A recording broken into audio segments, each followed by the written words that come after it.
ஓசூர் ஸ்ரீ சந்திரசூடேஸ்வரர் திருக்கோயில் தேர் திருவிழா சந்திர கிரகணம் வருவதையொட்டி வரலாற்றில் முதல் முறையாக அதிகாலையிலேயே இழுக்கப்பட்ட தேர், ஆயிரக்கணக்கான பக்தர்கள் வழிபாடு. கிருஷ்ணகிரி மாவட்டம் ஓசூரில் சுமார் 800 ஆண்டுகள் பழமை வாய்ந்த ஸ்ரீ மரகதாம்பிகை உடனுறை ஸ்ரீ சந்திரசூடேஸ்வரர் திருக்கோயில் உள்ளது. மலை மீது அமைந்துள்ள இந்த கோயிலில் ஒவ்வொரு ஆண்டும் தேர் திருவிழா மிகவும் சிறப்பாக நடைபெறும். இந்த திருவிழாவில் தமிழ்நாடு மட்டுமன்றி கர்நாடகா, ஆந்திரா உள்ளிட்ட அண்டை மாநிலங்களிலிருந்தும் பக்தர்கள் சாமி தரிசனம் செய்ய வருகை தருவார்கள்.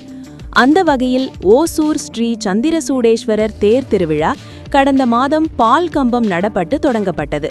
தொடர்ந்து ஒவ்வொரு நாளும் ஸ்ரீ சந்திரசூடேஸ்வரரும் மரகதாம்பிகை தாயாரும் சிம்ம வாகனம், மயில் வாகனம் உள்ளிட்ட பல்வேறு வாகனங்களில் வீதி உலா வந்து பக்தர்களுக்கு காட்சியளித்தனர். அதனைத் தொடர்ந்து நேற்று முன்தினம் ஸ்ரீ கல்யாண சூடேஸ்வரர் திருக்கோயில் சுவாமிகளுக்கு திருக்கல்யாணம் நடைபெற்றது. இதில் பக்தர்கள் அதிக அளவில் கலந்து கொண்டு தரிசனம் செய்தனர். தேர் திருவிழாவில் முக்கிய நாளான இன்று செவ்வாய்க்கிழமை தேர் இழுக்கும் நிகழ்ச்சி நடைபெற்றது. இன்று மாலை 3:20 மணிக்கு சந்திர கிரகணம் துவங்கி மாலை 6:47 வரை உள்ளது.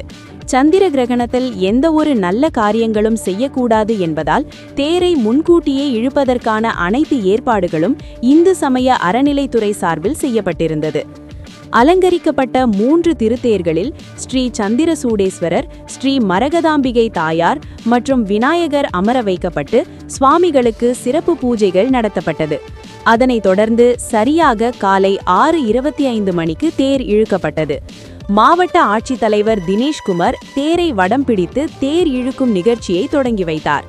அதனைத் தொடர்ந்து கிருஷ்ணகிரி எம்பி கோபிநாத், ஓசூர் எம்எல்ஏ வை பிரகாஷ், ஓசூர் மேயர் எஸ்.ஏ. சத்யா, மாநகராட்சி ஆணையாளர் சபீர் ஆலம், மாவட்ட காவல் கண்காணிப்பாளர் தங்கதுரை, ஓசூர் ஏஎஸ்பி அனில் அக்ஷய் வாகரே, துணை மேயர் ஆனந்தையா, நாகராஜ், என்.எஸ். மாதேஸ்வரன், ஜே.பி. என்கிற ஜெயப்பிரகாஷ், சிவகுமார், இ.ஜி. நாகராஜ், ராஜி உள்ளிட்ட விவசாயிகள், பொதுமக்கள் என பலர் தேர் வடம் பிடித்து தேரை இழுத்தனர்.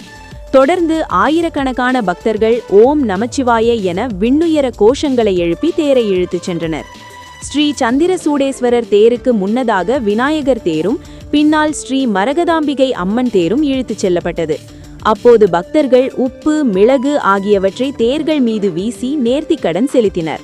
சந்திர கிரகணம் வருவதால் தேர் முன்கூட்டியே நிலைப்பகுதிக்கு கொண்டு செல்ல வேண்டும் என்பதால் பக்தர்கள் தேரை ஆர்வத்துடன் இழுத்துச் சென்றனர். சந்திர கிரகணம் என்பதால் ஓசூர் ஸ்ரீ சந்திரசூடேஸ்வரர் திருக்கோயிலில் 3 தேர்களும் வரலாற்றில் முதல் முறையாக அதிகாலையிலேயே இன்று இழுக்கப்பட்டுள்ளது. மதியம் 1 மணிக்குள் அன்னதானம் வழங்க வேண்டும் என்பதால் நேர்த்திக்கடன் செய்தவர்கள் அதிகாலை முதல் அன்னதானங்களை வழங்கி வருகின்றனர். இந்த திருவிழாவில் காலை முதல் தமிழகம், கர்நாடகா, ஆந்திரா உள்ளிட்ட பல்வேறு மாவட்டங்களிலிருந்து பல ஆயிரக்கணக்கான பக்தர்கள் கலந்து கொண்டு சுவாமிகளை வழிபட்டு தேர் மீது உப்பு, பழம், மெழுகு, முத்துக்கொட்டை உள்ளிட்டவை தேர் மீது வீசி நேர்த்திக்கடன் செலுத்தி சென்ற பக்தர்கள். இன்று சந்திர கிரகணம் என்பதால் புதன்கிழமை கூட இந்த திருவிழா நடக்கும். பக்தர்கள் கலந்து கொண்டு சாமி தரிசனம் செய்து வழிபடுவார்கள் பக்தர்கள் என தகவல் தெரிவித்தனர். இருப்பினும் பக்தர்களுக்கு 100க்கும் மேற்பட்ட இடங்களில் நீர்மோர், பானகம், ஜூஸ், தண்ணீர் பாட்டில்கள், பழங்கள், ஓசூர் பேருந்து நிலையம், தேர்பேட்டை பகுதியில் சீதாராம் நகர், அசோகா பில்லர், மூக்கண்டப்பள்ளி, ஜூஜுவாடி உள்ளிட்ட சுமார் 100க்கும் மேற்பட்ட இடங்களில் பக்தர்களுக்கு தேர் திருவிழாவை முன்னிட்டு சிறப்பான அன்னதான நிகழ்ச்சி நடைபெற்றது.